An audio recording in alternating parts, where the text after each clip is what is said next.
आज की प्रेस वार्ता का क्या उद्देश्य है? आज की प्रेस वार्ता, जैसा कि आप लोगों को ज्ञात होगा कि सिंगरौली में आम आदमी पार्टी का पूरे देश के अंदर पहला महापौर सिंगरौली के अंदर निर्वाचित हुआ। वादे किए थे चुनाव के टाइम, जो उन्होंने वचन पत्र जारी किया था, उस वचन पत्र को जैसा आम आदमी पार्टी कहती है कि जो भी वचन पत्र चुनाव के दौरान जारी किया जाएगा, उस वचन पत्र को हम 5 साल के अंदर पूरी तरह से फॉलो अप करते हैं। जैसा कि आपने पंजाब में देखा होगा, दिल्ली के अंदर देखा होगा, मध्य प्रदेश के अंदर सिंगरौली में पहली बार और पूरे देश में पहली बार हमारी महापौर आम आदमी पार्टी की चुनी गई। उन्होंने कुछ 2 दिन पहले कुछ ऐतिहासिक निर्णय लिए, जो कि उन्होंने वचन पत्र में कहा था, जिसमें से पहला निर्णय जो उनका है, नगर निगम क्षेत्र की 12 बाजार बैठकी को MIC ने खत्म कर दिया है। स्वच्छ भारत मिशन के अंतर्गत कचरा शुल्क में MIC ने किया बदलाव। ठेला गोमती से जो 100 रुपये प्रतिमाह की दर को कम करके 30 रुपये प्रतिमाह की दर पर मंजूरी हुई है। वहीं पर दुकानों से जो 200 रुपये प्रतिमाह दर लिया जाता था, वहाँ पे 50 रुपये प्रतिमाह की दर से मंजूरी की गई है MIC के द्वारा, नगर निगम महापौर के द्वारा। निगम क्षेत्र के अंतर्गत सामुदायिक भवनों के शुल्क में बड़े बदलाव किए गए हैं।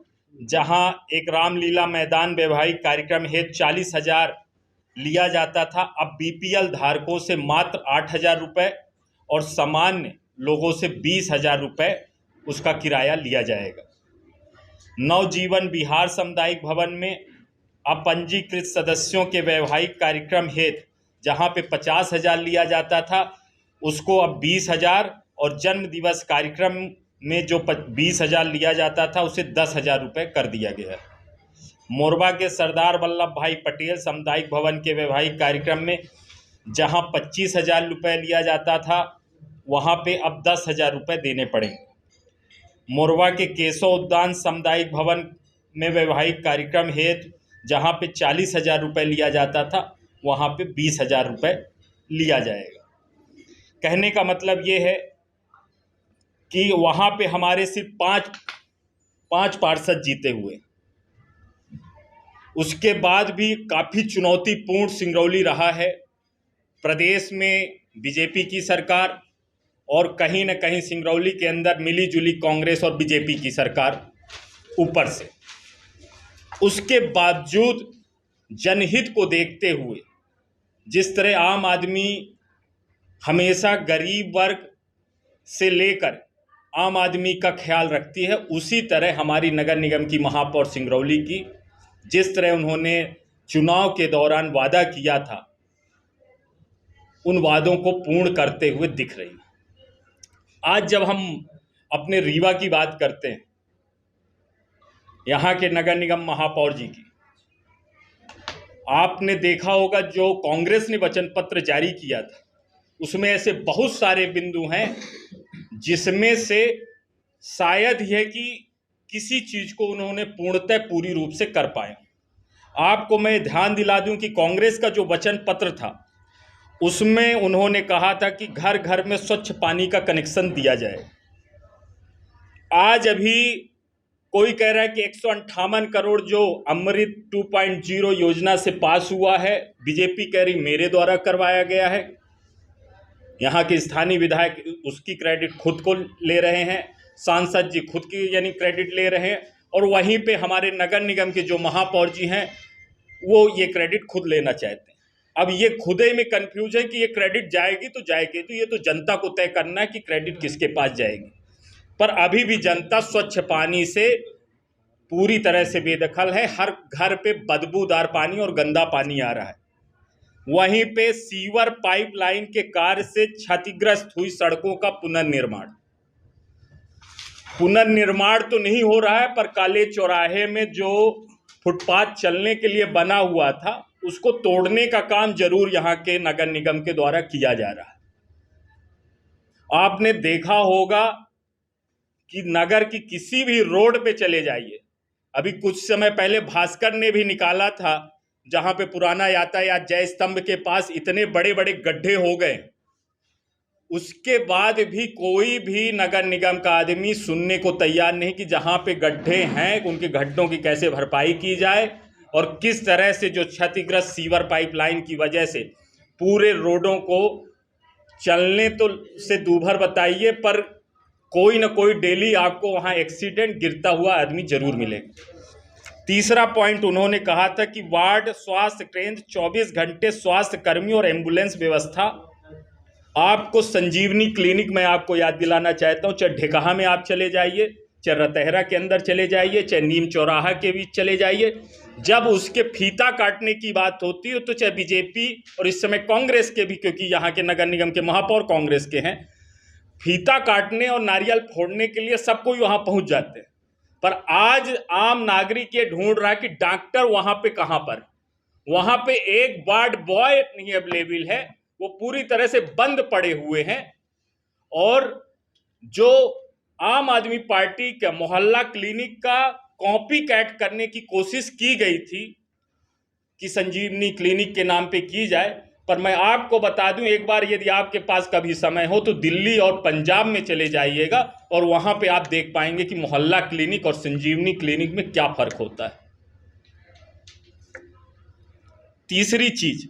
चौथी चीज इन्होंने कहा था कि जलकर में 50% छूट करेंगे।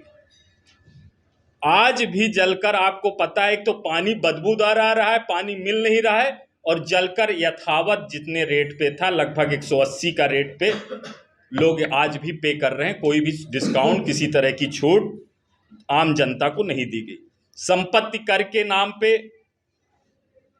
इन्होंने कहा था कि 25% की छूट संपत्ति कर पे लोगों को दी जाएगी, आमजन को राहत पहुंचाई जाएगी। अब आपको पता है कि आज भी जो संपत्ति कर देना पड़ रहा है, लोग अक्टूबर नवंबर में ही संपत्ति कर को भरा लिया जाता है, ज़्यादा से ज़्यादा लोगों को परेशान करके, जो कि मार्च के पहले जमा होना चाहिए, और किसी तरह की कोई भी छूट नहीं है। और संपत्ति कर का तो आज तक ये निर्धारित ही नहीं हो पाया कि कितना देना है। शिक्षा उपकर के नाम पर जहां पे पहले पिछले विगत सालों में 40 रुपए लगते थे, आज वो 400 रुपए लगने लगे हैं। डायरेक्ट 100 गुना बढ़ा दिया गया शिक्षा उपकर। तो इसकी तो कोई सीमा, कोई गाइडलाइन आज तक नगर निगम जारी ही नहीं कर पाया कि संपत्ति कर किस हिसाब से लेना चाहिए। खाली प्लाटों पे आप जाइए, इन्होंने खाली प्लाटों में टैक्स लेना स्टार्ट कर दिया है। पर मैं आपको बता दूं कि वो टैक्स किस हिसाब से लिया जाता है। आज कहीं पे भी हम खाली प्लाट देखते हैं, वहां पे कचरा आपको दिख जाएगा, सारी चीजें आपको दिख जाएंगी, पर टैक्स आपको खाली प्लाट का भी चाहिए। इन्होंने कहा था कि 400 वर्ग फीट के नीचे जो भी लोग मकान निर्माण के लिए जाएंगे, उनका अनुज्ञा शुल्क, भवन अनुज्ञा शुल्क नहीं लगेगा। मेरे घर के पास में भी और कई जगह हमारी ऐसी बात आई, कई लोग 400 वर्ग फीट तक गरीब लोग अपना घर बनाने जा रहे हैं, फिर भी उन्हें भवन अनुज्ञा शुल्क देनी पड़ रही है। इन्होंने कहा था कि शिक्षित प्रशिक्षित युवा बेरोजगारों के लिए कैंपस चयन की व्यवस्था। अब आपको ये मुझे कहते हुए बिल्कुल शर्म नहीं आ रही कि इनको लिखने में बड़ा मजा आता था जब, क्योंकि चुनाव में वोट की राजनीति जो चल रही है, चाहे बीजेपी की हो चाहे कांग्रेस की हो, यहाँ सिर्फ वोट की राजनीति चल रही है कि बेरोजगार युवकों को नगर निगम रीवा में उपलब्ध संसाधनों की पर प्राथमिकता, हेल्पलाइन टोल फ्री नंबर की व्यवस्था की जाएगी। आप लोग अभी कुछ ही दिन पहले हमारे यशस्वी नगर निगम के महापौर जी ने कई सारी चीज़ों का अपना उल्लेख किया कि मैंने 4 महीने में कितनी कितनी सारी उपलब्धियां हासिल की, पर उनको ये बताना चाहिए कि ये छोटी सी चीज़ मेयर हेल्पलाइन नंबर, आज की डेट में हेल्पलाइन नंबर जारी करना कोई कठिन काम नहीं है, पर वो ये जानते हैं कि हेल्पलाइन नंबर जारी कर देने से वो एकल खिड़की की तरह ही हो जाएगा, उसमें किसी जनता की सुनवाई होने वाली नहीं है। तो आज तक उन्होंने कोई भी हेल्पलाइन नंबर अभी तक जारी नहीं किया है। तमाम प्रमाण शीतल व हरा रीवा बनाने की व्यवस्था, शीतल और हरा रीवा बनाने की व्यवस्था का सारा चीज़ें इन्होंने दे दी हैं समदड़िया जी को। अभी मैं व्यापारियों से मिल के हम लोग आए थे सिरमौर चौराहा के पास जो व्यापारी हैं, उसके बाद अभी उनको भी हटाकर पीछे किया जा रहा है।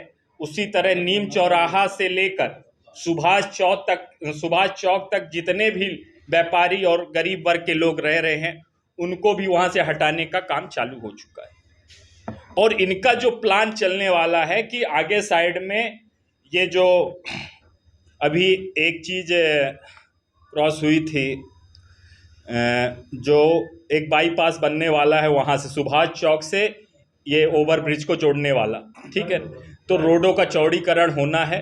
और उसके बाद जो फ्रंट की जगह है वो फिर से समदड़िया को दी जा रही है। और उसके बाद जो वहाँ के व्यापारी गढ़ हैं उनको किसी पीछे के रास्ते में दिया जा रहा है, तो उनका व्यापार भी अब संकट में आने वाला है। इसको लेकर व्यापारियों ने और हम लोगों ने कई बार ज्ञापन के माध्यम से यहाँ के कलेक्टर साहब से लेकर यहाँ के कमिश्नर साहब को इस चीज़ों से अवगत कराया, पर कहते हैं जिसकी लाठी उसी की, यानी भैंस जिसकी लाठी उसी की भैंस। तो आज हमारे मंत्री जी, यहाँ के पूर्व मंत्री जी ने कहा कि हम बहुत बड़ा पार्क बनाने वाले हैं। ये सारी चीज़ें मैं इसलिए बताना चाहता हूँ कि क्योंकि इन्होंने कहा था कि शीतल एवं हरा रीवा बनाने की व्यवस्था हम करेंगे। आज यहाँ के कांग्रेस के जो अध्यक्ष हैं, आज वो इस चीज़ प्रेस वार्ता में ये बात रखते हैं कि जब उनसे पूछा गया कि समदड़िया का विरोध, तो आप जब बीजेपी की गवर्नमेंट थी तब आप समदड़िया का विरोध कर रहे थे। वहीं 2018 में राहुल गांधी राज कपूर ऑडिटोरियम के सामने खड़े होकर बोलते हैं कि जिस दिन कांग्रेस की सरकार आएगी हम लोग पूरी चेकिंग करवाएंगे और जो भी दोषी पाया जाएगा उसे हम लोग सजा करवाएंगे। 18 महीने कांग्रेस की सरकार रही, उसमें आप लोगों को पता है कि समदड़िया जी के ऊपर कितनी कार्रवाई हुई। उसके बाद आज नगर निगम के महापौर कांग्रेस से हैं। पहले कहा जाता था कि समदड़िया यानी बीजेपी, समदड़िया यानी बीजेपी। आज यहाँ कांग्रेस के लोग ये कहने के लिए कि हमारा शीर्ष नेतृत्व और बीजेपी के लोग मिलकर समदड़िया के साथ काम कर रहे हैं। ये मैं नहीं कह रहा हूं, ये यहाँ के एक जिम्मेदार कांग्रेस के जिला अध्यक्ष इस बात को रख रहे हैं। इस चीज पे विचार करने की जरूरत है।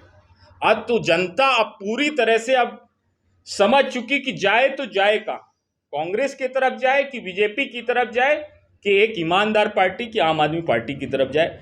ये जनता सब कुछ देख रही है। आगे आने वाले समय में ये सब चीजें आपको देखने को मिलेंगी। आगे के पॉइंट में उन्होंने बाबा जी का जो वचन पत्र था, उन्होंने लिखा था कि पत्रकारों के लिए प्रेस क्लब और भूखंड की उपलब्धता कराएं। आज हमारे बीच में आप लोग हैं, आप अपने आप से पूछिए कि क्या आप लोगों के लिए प्रेस क्लब और भूखंड की उपलब्धता हो गई? तो इनकी बातें तो पूरी तरह से खोखली हैं। अब इसमें मुझे बोलने की ज़्यादा ज़रूरत नहीं, आपको सारी चीज़ों का ज्ञात है कि क्या हो रहा है क्या नहीं हो रहा।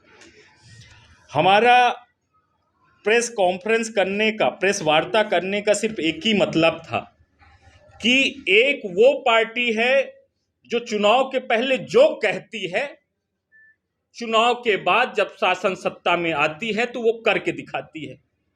और एक तरफ वो पार्टी है जो चुनाव के पहले बहुत बड़े बड़े वादे करती है और उसके बाद चुनाव खत्म हो जाने के बाद सिर्फ चुनाव की सीट जीतने के तक वो वादे रहते हैं और उसके बाद वो सारे वादे भूल जाती है। उनके वादे पूरी तरह से खोखले साबित होते हैं। इन्हीं सब मुद्दों को लेकर आज की प्रेस वार्ता रखी गई थी। आगे हमारे राजीव सिंह बने स्टैंड के नाम पर अत्यधिक वसूली की जा रही है, यह तत्काल बंद हो, जिसकी फीस 10 रुपये से 30 रुपये प्रति 2 घंटे है।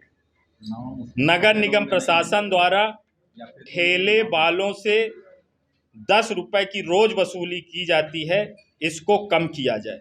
मोटा मोटा कहने का मतलब ये है, यदि सिंगरौली महापौर इतना कुछ गरीबों के लिए, आम आदमियों के लिए कर सकती है, तो ऐसा नहीं है कि यहाँ पे किसी तरह की बजट की कमी है रीवा के अंदर। यदि हम लोग सही तरीके से, ईमानदार तरीके से काम करने लगे तो बजट की कमी रीवा के अंदर भी नहीं है। तो हमारा प्रेस वार्ता के माध्यम से यहाँ के महापौर, यहाँ के शासन सत्ता में बीजेपी के जो काबिज लोग हैं, हम लोग हाथ जोड़ के आप लोगों से यही निवेदन कर रहे हैं कि यदि सिंगरौली में हो सकता है तो यहाँ पे भी गरीब जनता को राहत दी जा सकती है। और नगर निगम के अध्यक्ष, गाड़ी की बातों को लेकर लड़ाई चालू थी। एक कहते हैं कि गाड़ी हमने त्यागी कर दी है, हम नगर निगम से गाड़ी लेंगे नहीं, और अगले दिन ही एक बहुत बड़ी गाड़ी उनके पास आ जाती है। और एक कहते हैं कि हमको पता ही नहीं था। यदि ऐसी बात है तो हमारे पास इतनी सुविधाएं हैं कि हम नगर निगम की गाड़ी लेंगे ही नहीं। तो हमारा निवेदन इन लोगों से यही है कि यदि गाड़ी की बातें ख़त्म हो गई हों तो जनता की बात कर लें, और जो जनता के विकास कार्य रुके हुए हैं कई सालों से, वो विकास कार्य करने का काम करें। धन्यवाद।